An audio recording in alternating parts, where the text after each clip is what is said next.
CONjuration, a Harry Potter themed convention held annually outside of Atlanta. An event that has all the shops, crafts, and nerd folk that you'd expect. However, there's also something else. Something a little more Slytherin. A collection of fantastic beasts.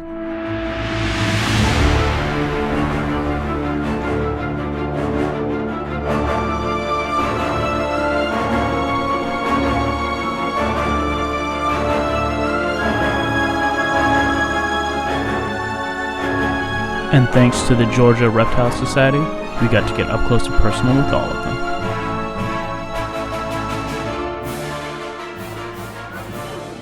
I was seeing this scorpion guy was coming out earlier. Yeah, I had her out earlier. I might have her out later, but she's on a break now. But there's 7 years up there. I was not about she's an Asian forest. Oh yeah, she's right there. Because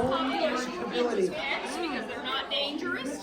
Oh really? Yeah, no poison? Venom is about maybe like a bee sting, and when they're that size, they use their pinchers as their first line of defense anyway, because that's more powerful. Interesting. The only animals here that are kind of spicier venom-wise are the two old world tarantulas, the Goody Sapphire, and the only ones that's literally... You see this one? Don't touch this one. Okay. Oh, is that it right there? Yeah, they're like lionfish, kind of. They're very beautiful, but you don't touch them, or you'll have... They will, A friend of mine who used to keep venomous, I haven't talked to him in a while because he got out of it, but he'd been bitten by a few cottonmouths and a few copperheads, and that. He flat out said that the Goody Sapphire was the worst bite he'd ever taken. What will do to you? Like, it kill you? So or? the venom isn't really medically significant as far as a death kind of thing. Uh-huh. It will hurt so bad you will wish you died. Oh, one of those? Oh, wow. I've heard it can still hurt like days and even weeks after. Well, that's a weird thing that any venomous animal can do. Venom tends to have aftershocks that you will still have damage from it, and you will feel it for months or even years later. Wow. It's spicy anyway. Yeah. These guys have really nasty venom. They're gorgeous. Yeah. I saw this one a little earlier. I don't want to touch them. Oh, yeah, she is. So right behind, like, here. Oh, Yeah. And you said this one will get you too? Yeah, they're in the same genus. They're people call them rookies because that's part of their... Pocotheria, Pococilithera, something like that. I think there's another scene that I'm yeah. They getting. can eat birds and mice. Oh, wow. Here's a way to look at spiders. Western Hemisphere, Yeah. you can handle them. Eastern Hemisphere, don't even think about it. Okay. Good to know. Animals like Arizona, She's right in the back. you find in the Southwest are usually friendly. Their venom is not medically significant. Is that the like- worst bee sting you've ever had? But that's about it. Is that like this one over here? Yeah, that one's a striped bee. The striped bee is a world tarantula. So her venom would not be medically significant. It would be like a bee sting, and the reason for that is because most of the new tarantulas can kick their hairs. That's their first line of defense. Okay. It would be like for the striped bee, or like like a Mexican red bee or an Arizona blonde, they would kick their hairs, which are irritating. Okay. So have you ever put your hand accidentally on like some fiberglass insulation? Yeah. And you know how it gets in there and it burns and it itches like crazy? Yeah. Okay, imagine that but weaponized. Okay. That makes The sense. spider is kicking hairs. That's what you know you need to learn to love. Now, Oh, I didn't even know you had one. Yes, Can I our take a missing picture? cockroach. do you know what CJ did to me last week wow. at the fair? So big. He took the hisser up behind me and squeezed him so it hissed in my ear. Oh, no. I'm not going to squeeze my hissers. But Well, he didn't squeeze him hard. It was just enough to get him. because I've been keeping them since about 2007. So I just have a colony. There's just too many, but like they do have like individual, obviously different temperaments, but also they kind of, as adults and stuff, they come in like all different colors and sizes, like people do. So that's really neat to see. Like some you'll see that are almost like pure black. Others will be like this one, where they have like a mix of all different shades of brown and black, and they're one of the most popular roaches as pets because they're easy to raise. They're docile like this. They get Now, big. they don't fly, correct? No, they never get any wings as part of their life cycle. This is an adult female, and you see she has no wings. Oh, sorry. She's like, I'm going over here. Yeah. You said I couldn't fly. I'm going to do it anyway. Yep, tumble. But yeah, no, they do hiss. They actually hiss from their spiracles, their breathing organs, which is unique because most insects that make noise by like rubbing body parts together, like crickets rub their legs together.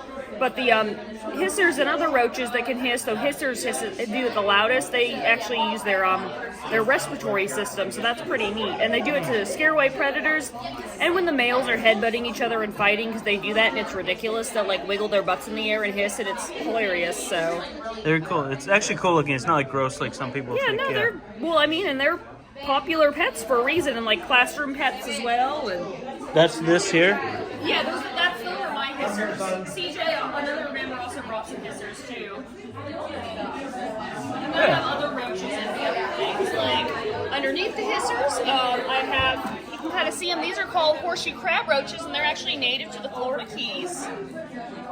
Hard to see. So my Florida men, they like to hide those. You should have a little tiny cans of Bud Light in there. They'll actually have like the little fake Crocs skull in there.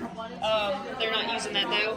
These are giant cave roaches. These are from Central and South America. They're on the log. Yeah, those are really big. Yeah, they're one of the biggest by wingspan. So they fly? They fly a little bit. I only have seen them fly occasionally, only when I've really, really annoyed them, and they don't go very far. I think it's because they're so heavy that they don't like to fly. They don't have to, but if I've annoyed them enough, they'll like take off, but then they'll go like flopping. They're like chickens, pretty much. Yeah, okay. And the last roaches I have these guys. These are actually extinct in the wild. That's usually what they get called, is extinct in the wild roaches. They were only found in one cave system in North Africa that was destroyed, sadly, as part of a mining project. Oh, wow. So their only known habitat doesn't exist. Caves can have very, species that are found nowhere else because they can be, so isolated and specialized. So these guys, they only exist because weird people like me like to keep them as pets in captivity. So they're cool. Yeah, they have looks like almost like a circle on their head or something. yeah, they have all roaches have what's called the protonum. It's like a shield over their head to protect their head. You see on the hisser, she's got this shield, and there's her. Their head is actually. Let me see if I can get her. Yeah, it's little. It's underneath here. Oh yeah. So it helps protect their head and stuff like that. It's like a helmet. Mm-hmm. That's really cool. And after the roaches die, because I have like a bioactive setup, like soil, and so when they die, the isopods and stuff will break them down. But sometimes you find like the little shields because they're so thick. So that's cool. I've been thinking about, because I don't know how to do any resin casting or anything like that, but like the shields from caves could be pretty cool. Since I like how the caves ones are like a perfect oval. Oh yeah. Yeah, I find it a new appreciation for cockroaches. Yeah. Roaches, the things I like about it, it's like only about 20 of over 3,500 species are pests. Most species are like these roaches. They live in tropical and semi-tropical regions, just in various parts of the world. Yeah. I think all of mine are tropical or semi-tropical. Like these guys from Madagascar, the horseshoe crabs are from southern Florida. Giant caves are from Central and South America, and the extinct in the wild ones were in the one cave system in North Africa. We were living in Savannah, and we have them all over like outside, like on the sidewalk and stuff. Yeah. So this is a baby here, and apparently he's going to become this. This is the one. This is Delta. How big that is. How big. It's so funny. I'm sorry, baby. Wow. And you don't want a 7.5 foot long Burmese python unhappy with you. Again, she's only half the size she will be. That's the scary part. No, let's get your picture. Hello. She's 7.5 feet long right now. She's going to get about twice that length, and she will probably weigh 5 to 10 times what she does now. She weighs somewhere between 20 and 40 pounds. She will probably weigh up to 200 pounds. Do you know why he has two colors like that? This is how I was born. Oh, really? You're just born this way with the colors. Like,